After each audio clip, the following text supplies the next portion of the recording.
Assalamualaikum warahmatullahi wabarakatuh. Berjumpa kembali dengan kami dalam suatu kajian serius untuk menyikapi perkembangan digital dengan tema generasi Z dan Alpha. Sebelum lanjut, ada sebuah renungan yang kita kutip. Didiklah anakmu untuk zamannya dan bukan untuk zamanmu. Melihat ungkapan tersebut, dapat kita pahami bahwa adanya perubahan zaman dan perlunya pendidikan bagi anak-anak yang zamannya berbeda dengan guru dan orang tuanya, tetapi tetap berada dalam bimbingan Islam. Untuk itu, kita bisa melihat teori generasi atau disebut dengan generation theory. Di sini teori ini terbagi kepada 5. Pertama, generasi baby boomer. Perkiraan lahir 1946 sampai 1964. Yang kedua, generasi X. Lahir 1965 sampai 1980. Yang ketiga, generasi Y, yaitu lahir 1981 sampai 1994, yang dikenal dengan generasi milenial. Yang keempat disebut dengan generasi Z, lahir tahun 1995 sampai 2010. Generasi Z ini disebut juga dengan E-generation, generasi net, generasi internet. Nah, generasi Z ini orang tuanya adalah generasi X dan Y. Yang terakhir generasi Alpha, yaitu lahir tahun 2011 sampai 2025. Adapun ciri-ciri sifat positifnya dari generasi Z dan Alpha ini, mereka cepat menangkap dalam berbagai hal ilmu pengetahuan, baik disampaikan langsung oleh guru ataupun mereka sendiri yang belajar melalui dunia digital yang hadir saat ini. Yang kedua, terampil menggunakan IT. Yang ketiga, kreativitas mereka itu lebih tinggi. Kemudian daya ingat mereka kuat, memiliki sifat percaya diri, pandai berbicara atau cakap berbicara, lebih berani mengemukakan pendapat. Kemudian rasa ingin tahu mereka itu lebih tinggi, lebih kuat. Kemudian cara berpikir mereka lebih cepat dewasanya.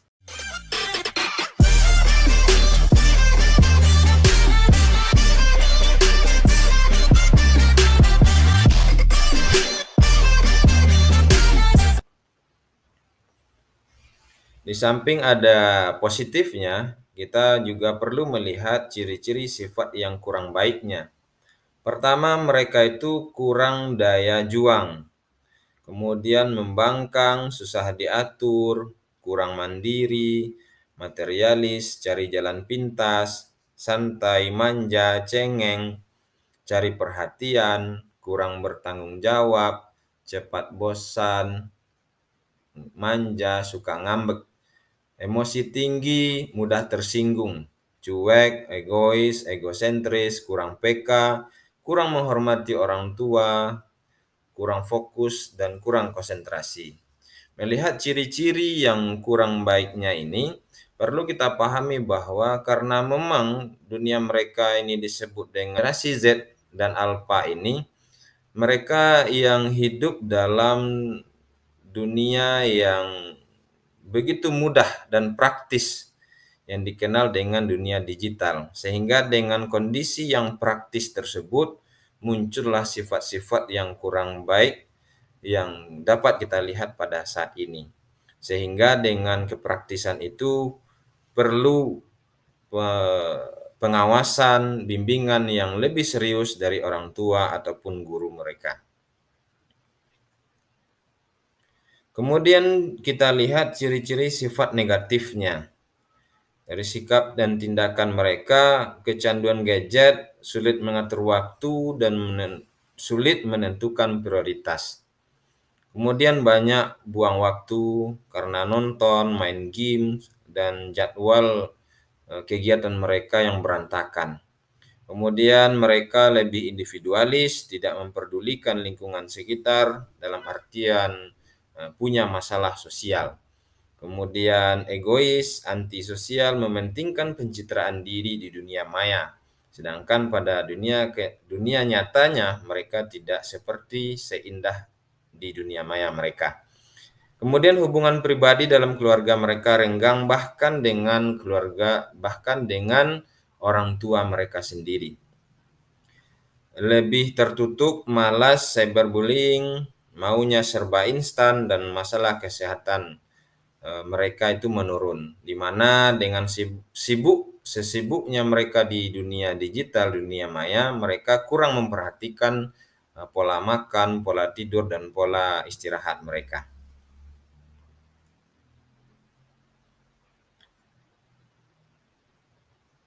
Lalu apa kesimpulannya? Berdasarkan 3 gambar yang kita cantumkan ini, dapat dipahami bahwa generasi Z dan Alpha ini memiliki kecerdasan intelektual. Mereka meningkat. Kecerdasan intelektual mereka meningkat. Dunia pengetahuan mereka menjadi sangat luas dalam usianya yang relatif muda, tetapi kecerdasan emosional spiritualnya justru menurun drastis dibanding dengan generasi baby boomer dan generasi X. Nah, menyikapi hal tersebut ada peran guru dan orang tua. Sebaiknya guru dan orang tua harus cepat beradaptasi dengan perkembangan literasi digital saat ini. Minimal bisa mengoperasikan komputer, berselancar di internet, dan bisa menggunakan aplikasi-aplikasi termasuk aplikasi pembelajaran. Yang kedua, membekali anak dengan kemampuan untuk mendeteksi penyimpangan, baik itu penyimpangan moral ataupun penyimpangan-penyimpangan lainnya. Yang ketiga, mengantisipasi konten keagamaan yang bermuatan radikal intoleransi ataupun lebih mengarah kepada liberalisme, ateisme, dan lain sebagainya yang berhubungan dengan keagamaan.